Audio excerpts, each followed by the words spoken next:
광주 시민 여러분, 안녕하세요. 소설가 이철원입니다.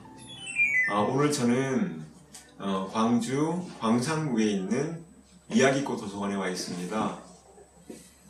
처음에 이야기꽃 도서관이라는 이름을 보았을 때 이름이 왜 이야기꽃 도서관일까 생각을 했는데 들어와 보시면 압니다. 도서관 내부 곳곳마다 스토리텔링으로 가득 차 있습니다. 언제 한번 와보시면 제가 드리는 말씀의 의미를 공감하실 수 있을 거예요. 오늘 저는 지난번에 이어 마음으로 바라볼 때 비로소 보이는 것들이란 제목으로 말씀을 드릴 거고요. 부제는 행복의 조건입니다. 시민 여러분들께서 보다 행복하게 사시기 위해서 우리는 어쩌면 인류의 지성사를 통해서 도움을 받아도 좋을 것 같습니다. 인류의 지성들은 우리가 보다 행복해지기 위해서 어떻게 하는 것이 좋겠다라는 자신들의 의견을 책을 통해서, 그림을 통해서, 아니면 건축물을 통해서 이런저런 방식으로 우리에게 전했습니다. 저는 그들의 이야기에 귀를 기울였고요. 오늘도 제가 드리는 말씀은 단지 제 삶 속에서 제가 얻어낸 혹은 제가 경험한 그 어떤 것들을 말씀드린다기보다는 인류의 지성사가 우리에게 전해준 행복에 관한 이야기라고 생각하셔도 좋을 것 같습니다. 자, 이제 제 소개를 좀 간단히 할 텐데요. 저는 소설가이면서 동화작가입니다. 대표작은 연탄길 123, 총 130여 편의 실화를 모은 이야기고요. 위로라는 책도 있습니다. 그리고 어떻게 사람의 마음을 얻을 것인가라는 작품도 있고요. 마음으로 바라보기라는 작품이 제가 그래도 가장 최근에 낸 책인데 좀 시일이 지났어요. 지금 장편소설 원고를 탈고했고요. 올 겨울에 장편소설이 나옵니다. 제목은 아직 정해지지 않았습니다. 제목은 책 나오기 하루 전날까지 고민합니다. 제목이 그렇게 중요하죠. 지금까지 총 25권의 책을 냈습니다. 부탁 말씀 하나 드리겠습니다. 어쩌면 양해 말씀드리는 건데요. 오늘 제가 말씀드리는 내용에 동영상 촬영, 사진 촬영 하실 수 없고요. 음성 녹음도 불가하다는 말씀을 좀 드리겠습니다. 다른 의미는 아니고요. 제가 조금 전에 말씀드린 것처럼 올 겨울에 장편 소설이 나오는데 아마 1, 2권으로 나오지 않을까 싶어요. 분량이 꽤 많습니다. 그런데 그 장편 소설에 들어간 내용을 오늘 저는 그냥 가지고 나오고 싶었어요. 그걸 아껴둘 이유가 없잖아요. 그런데 아직 책으로 나오지 않은 내용들을 어떤 인터넷상에 공개하는 건 어떤 두려움 같은 게 있습니다. 만약에 누군가가 그 문장을 마음에 들어서, 그 문장이 마음에 들어서 그걸 자신이 쓰는 책에 먼저 쓰시잖아요. 근데 그 책이 저보다 먼저 나오면 저는 저작권 침해가 되는 겁니다. 그러니까 저로서는 상당히 곤혹스러운 일이죠. 그리고 그런 일들이 일어나기도 해요. 그래서 부탁 말씀드렸으니 오늘 말씀드리는 내용은 출판권과 저작권에 실려있는 그런 글과 그림이니 양해 부탁드립니다. 그림도 꽤 많이 나오는데 그림은 모두 제가 그린 그림입니다. 그림과 이야기로 구성됐고요. 그림과 글 사이에 징검다리는 우리 시민 여러분들이 한번 도와주시죠. 왜 이 대목에서 이 그림이 나왔을까? 왜 이 그림이 끝나고 이 글이 시작됐을까? 아마 보시면 그것을 징검다리를 놓으시는 재미도 있으실 거예요. 제1막 시작하겠습니다. 마음으로 바라볼 때 비로소 보이는 것들이란 표제가 떴고요. 부제로 행복의 조건이란 말이 나왔지요. 이 행복의 조건은 이렇게 해석하시면 좋을 것 같아요. 우리가 행복해지기 위해서 어떤 조건이 필요한가? 라고 해석하실 수도 있겠고요. 우리가 행복해지기 위해서 어떠한 조건들이 우리에게 요구되는가. 그러니까 우리가 단지 필요한 게 아니고요. 우리가 행복해지기 위해서 우리에게 요구되는 것들도 있다는 것이죠. 뭐 태도랄지, 뭐 마음이랄지, 뭐 여러 가지를 말씀드리는 겁니다. 프롤로그, 먼저 서마구를 좀 짧은 이야기로 구성해 보았습니다. 우리의 모습도 그랬다. 이 제목에서 어떤 생각이 나시는지요? 저는 시민 여러분들께서 우리의 모습도 그랬다라는 이 제목에 일단 공감을 가지시고 한번 이야기의 전개를 따라가셔도 좋을 것 같다는 생각이 들었습니다. 뭐 그렇게 안 하셔도 상관없고요. 자, 인간은 누구나 시간의 강물을 건넙니다. 시간의 강물을 다 건너고 나면 생을 마감하는 것이겠지요. 그런데 그 시간의 강물이 굉장히 혼돈으로 가득합니다. 만고풍상을 겪기도 하고요. 어떨 때는 기쁘기도 하고요. 어떨 때는 슬프기도 합니다. 누구나 건너야 할 혼돈이라는 시간의 강물. 이 강물을 건너면 우리는 인생의 의미를 깨달을 수 있을까요? 혼돈이란 시간의 강물을 다 건너고 나서야 깨달음이 온다면 그 삶은 훌륭한 삶을 살았다고 말할 수 있을까요? 혼돈이란 시간의 강물을 다 건너기 전에 깨달음이 와서 좀 더 편안하고 행복하게 살았으면 좋았을 텐데 그 변화무쌍한 삶의 상황 속에서 혼돈을 겪으면 우리는 절망하잖아요. 한 번 더 질문 드리겠습니다. 혼돈이라는 시간의 강물을 건너고 나면 우리는 인생의 의미를 깨달을 수 있을까요? 그때 우리가 깨달은 인생의 의미는 우리에게 너무 늦은 것은 아닐까요? 성숙한 사람은 인생의 의미를 억지로 해석하려고 하지 않는다지요. 성숙한 사람은 어떤 질문에 대한 답을 억지로 찾으려고 애쓰지도 않는답니다. 찾는다고 찾으지 않기 때문일까요? 아니면 섣부른 답을 찾아 잘못된 길로 들어갈 수 있기 때문일까요? 왜 성숙한 사람들은 의문은 의문인 채로, 질문은 질문인 채로 그대로 남겨둘 때가 있을까요? 당장 그 의문에 대한, 당장 그 질문에 대한 답을 섣불리 찾으려 하지 않고 그것을 마음에 새긴 채 시간의 강물을 건널까요? 이런 거 아닐까요? 의문이나 질문을 가슴에 품고 사는 사람들은 삶의 여정 속에서 언젠가는 그 의문이나 질문에 대한 바른 답을 찾을 수 있다는 믿음 때문 아닐까요? 어쩌면 우리는 너무 조급한지도 모릅니다. 이 나무들을 바라보시죠. 보시기에 같은 종의 나무들이죠. 이 나무들은 지금 서로 경쟁을 하고 있을까요? 가장 키 큰 나무는 자기 옆에 있는 가장 키 작은 나무에 대해서 우월감을 가지고 있을까요? 가장 작은 나무는 가장 키 큰 나무 옆에 서서 열등감을 느끼고 있을까요? 무한 경쟁 시대를 살아가는 우리들은 이 나무들과 비슷한 어떤 정서를 가지고 있는지도 모릅니다. 저는 나무들도 경쟁을 할 거라 생각합니다. 사람들처럼 치열한 경쟁은 아니지만 그들도 살아남아야 하잖아요. 프롤로그 낭독하겠습니다. 우리의 모습도 그랬다. 개구리 한 마리가 연못 속에 빠져 있었습니다. 시멘트로 만들어진 사각 연못이었습니다. 개구리는 작은 연못 밖으로 빠져나오려고 발버둥 쳤습니다. 수도 없이 높이 뛰기를 해보았지만 소용없는 일이었습니다.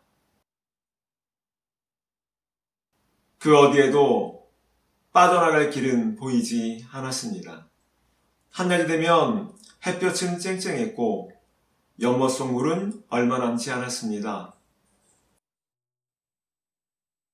개구리는 어찌 되었을까요? 개구리는 그만 죽고 말았습니다. 개구리는 자기가 뛰어내린 높이만큼 뛰어오를 수 없었습니다. 때로는 우리의 모습도 그랬습니다.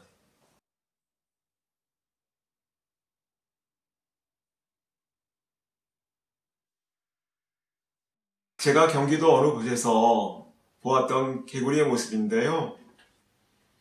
아주 연못이라고 말하기엔 되게 작은 곳이었습니다. 근데 깊이가 꽤 깊었어요. 그 안에 물도 있었고요. 개구리는 그 물가로 그냥 뛰어든 거예요. 뛰어내릴 때는 높아도 뛰어내릴 수 있잖아요. 근데 문제는 자기가 뛰어내린 높이만큼 뛰어오를 수 없었다는 게 문제였지요. 그곳에 물은 얼마 없었고요. 태양은 쨍쨍했고요. 개구리는 죽을 수밖에 없습니다. 먹이가 날아와 개구리에게 자신을 내주지 않을 테니까요. 때로는 저의 모습도 그랬던 것 같습니다. 다시 마음으로 바라볼 때 비로소 보이는 것들이란 표제가 됐습니다. 행복의 조건이란 부제도 떴고요. 제1막 아버지의 우산이라고 적혀 있네요. 지금 우리에게 필요한 것은 뭘까요? 지금 우리에게 필요한 것은 이루 헤아릴 수 없겠지요. 그런데 저는 오늘 이 문장에 주목해 봤습니다. 단 한순간이라도 그를 향해 진심으로 다가갔던 순간이 있는가? 우리는 지금 누군가를 보고 싶어 할 수도 있고요. 그런데 볼 수 없을 수도 있고요. 또는 누군가를 미워할 수도 있습니다. 그런데 그를 떠날 수도 없습니다. 자, 그때 우리는 한번 생각해 볼 수 있습니다. 단 한순간이라도 그를 향해 진심으로 다가갔던 순간이 있는가? 우리에겐 이런저런 꿈이 있습니다. 우리가 바라는 꿈이 이루어지지 않아 낙담하고 절망할 때도 있습니다. 그때도 우리는 한번 이렇게 질문해 볼 수 있겠지요. 단 한순간이라도 그 꿈을 향해 진심으로 다가갔던 순간이 있는가? 헨리 데이비스 소로우의 말입니다. 어떤 사람이 우리를 감동시키는 것은 그의 재능이 아니라 가치 있는 것을 대하는 그의 태도이다. 재능으로 누군가를 감동시키는 게 아니네요. 누군가의 크고 작은 재능은 다른 사람을 그렇게 감동시킬 수 없나 봅니다. 사람들이 정말 감동하는 포인트는 그런 재능이 아니라 가치 있는 것을 대하는 그의 태도라는 것이죠. 저는 이 말에 공감합니다. 어쩌면 나는 누군가를 향해 단 한순간만이라도 진심을 다해 다가간 적이 있는가? 그것은 재능의 문제가 아니라 태도의 문제일 수도 있겠습니다. 제 아버지에 대한 이야기를 잠깐 말씀드리면 그냥 보통의 아버지이십니다. 소시민이시고요. 보통의 아버지들이 그렇지 않나요? 자녀들에게 이런저런 상처를 줍니다. 근데 상처만 주진 않지요. 이런저런 사랑도 줍니다. 제 안에 상처가 있다면 저희 아버지로부터 받은 상처 있습니다. 그런데 제 안에 이만큼의 사랑이라도 있다면 어쩌면 그건 저희 아버지로부터 배운 사랑입니다. 사람이 사람을 이해한다는 것은 무엇일까요? 우린 말하잖아요. 당신을 이해할 수 있습니다. 혹은 당신을 도무지 이해할 수 없습니다. 사람이 사람을 이해한다는 것은 무엇일까요? 또 다른 질문입니다. 사람이 사람을 이해한다는 것이 가능하기나 한 일일까요? 사람은 자기가 이해하고 싶은 것만 이해하는 것은 아닐까요? 그렇다면 이렇게 말하는 사람들도 있습니다.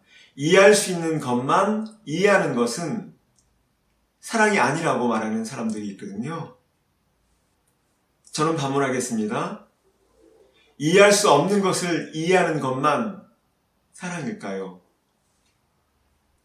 또 다른 질문이요. 이해할 수 없는 것을 이해하는 것이 가능한 일일까요? 억지로 이해하는 것은 아니냐는 얘기입니다. 자, 그렇다면 우리는 이런 질문을 해볼 수도 있습니다.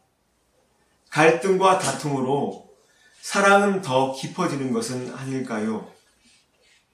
나는 당신을 사랑합니다. 이 말로만 사랑이 깊어지는 것이 아니라 서로 갈등하고 서로 다투지만 그런 것으로 인해 사랑은 더 깊어지는 것은 아닐까 하는 질문입니다. 왜냐하면 인생은 빛과 어둠으로 깊어지는 것은 아닐까라는 질문에서부터 우리는 한번 출발해 볼 수도 있습니다. 제 개인적인 생각은 인생은 빛과 어둠으로 깊어지는 것이라고 생각합니다.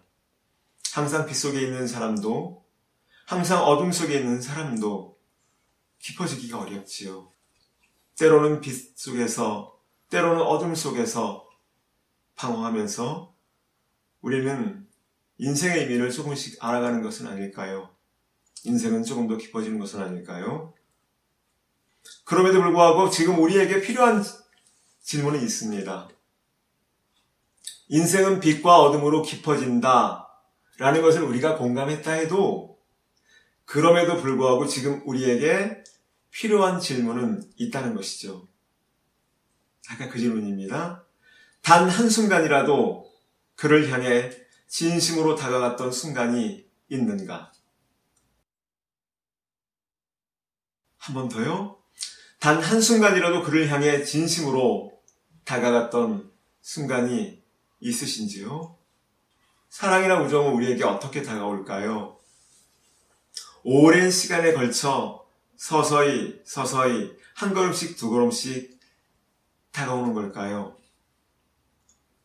사랑이나 우정이 우리에게 다가오려면 반드시 오랜 시간이 필요한 것일까요? 단박에 다가오는 사랑이나 우정은 얼마든지 있습니다. 단박에 다가와요. 전혀 예상치 못했을 때. 사람들은 사랑을 느끼고 우정을 느낍니다. 그럴 때도 있거든요. 자, 우리 여기서 이런 이야기를 해볼 수 있을 것 같습니다. 소통이요. 인간의 행복과 불행을 결정하는 가장 큰 것이 소통의 문제입니다. 아무리 자기가 갖고 싶은 걸 다 가져도요. 가족이나 주변 사람들과 소통이 어려우면 그 사람은 행복하다고 말하지 못합니다. 소통은 인간의 행복과 불행을 결정하는 매우 중요한 것이죠. 자, 그렇다면 소통은 우리가 생각하는 것만큼 많은 것을 요구할까요? 소통하기 위해서 우리에게 요구되는 것들이 정말 많을까요? 소통은 우리에게 한결같은 마음을 요구하지는 않습니다. 왜 그럴까요? 인간은 변덕스럽다는 게 모든 인간의 공통성, 즉 인간의 본성입니다. 인간의 본성 속에는 정도의 차이만 있을 뿐 다 변덕이 있지요. 이랬다 저랬다 한다는 것입니다. 한결같은 마음을 갖기가 어렵다는 것이죠. 하여 소통은 사람과 사람이 하는 것이니까 알아요. 한결같은 마음을 사람은 가질 수 없다는 것. 그래서 소통은 늘 한결같은 마음을 요구하지 않습니다. 그래도 소통을 위한 질문은 있습니다. 제가 계속 말씀드리죠. 단 한순간이라도 그를 향해 진심으로 다가갔던 순간이 있는가? 행복의 조건입니다. 만약에 우리가 누군가 불안하거나 누군가 더 소통을 잘하고 싶다면 그리고 또 우리가 어떤 꿈을 향해 지금 전진해야 한다면 우리에게 요구되는 행복의 조건이 있습니다. 단 한순간이라도 그를 향해 진심으로 다가갔는지 이 질문이 필요하다는 것이죠. 단 한순간이라도 꿈을 향해 진심으로 다가간 적이 있는지, 이 질문이 우리에게 필요하다는 것입니다. 우리가 행복해지기 위해서요. 제1막입니다. 아버지의 우산 낭독해드리겠습니다. 어릴 적 나의 가족은 산동네 단칸방에 살았습니다. 5 식구가 살기엔 아주 작은 방이었습니다.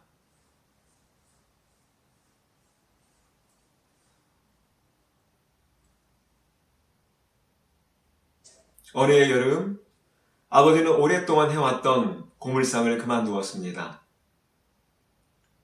장사가 되지 않았기 때문입니다. 고물상을 그만둔 뒤로 아버지는 하루가 다르게 야유어 갔습니다. 아버지는 가족의 가난에 대한 죄책감으로 몹시 힘들어했습니다. 어린 자식들이 공부방이 없다고 불평할 때나 다 떨어진 점퍼가 창피하다고 울먹일 때면 아버지는 아무 말 없이 밖으로 나가 술 한 병을 사가지고 들어왔습니다. 아버지는 곰팡이 핀 벽을 향해 돌아앉아 말없이 술을 마셨습니다. 아버지의 눈물이 등 뒤로 보이는 것 같았습니다.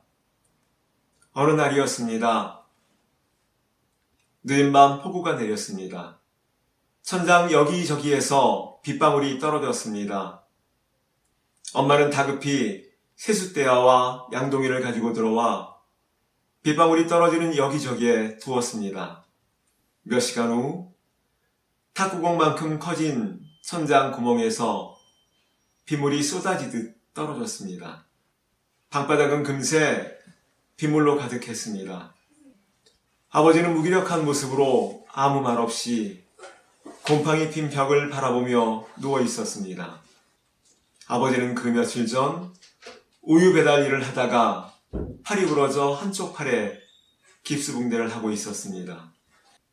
엄마 얼굴엔 근심이 가득했지만 아버지는 아랑곳하지 않고 그날도 술을 사러 밖으로 나갔습니다. 아무 말도 할 수 없었지만 아버지가 몹시 원망스러웠습니다. 밤이 늦어도 아버지는 돌아오지 않았습니다. 온 가족이 아버지를 찾으러 나갔지만 아버지를 찾을 수 없었습니다. 아버지를 찾은 것은 한참이 지나서였습니다. 아버지는 천둥치고 번개치고 폭우가 쏟아지는 지붕 위에 앉아 있었습니다. 아버지는 깁스한 팔을 겨우 가누며 빗물이 새는 깨어진 기아 위에 앉아 힘겹게 우산을 받치고 있었습니다. 사나운 비바람에 아버지가 금세라도 날아가 버릴 것만 같았습니다. 아버지는 천둥치는 지붕 위에 앉아 식구들의 가난을 힘겹게 받쳐들고 있었습니다. 비가 그치고 새벽이 올 때까지.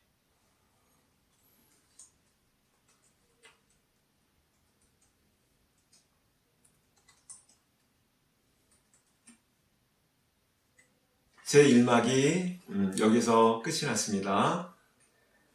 그날 밤 저희 아버지는 맨발로 지붕 위에 계셨어요. 그야말로 폭우였고요.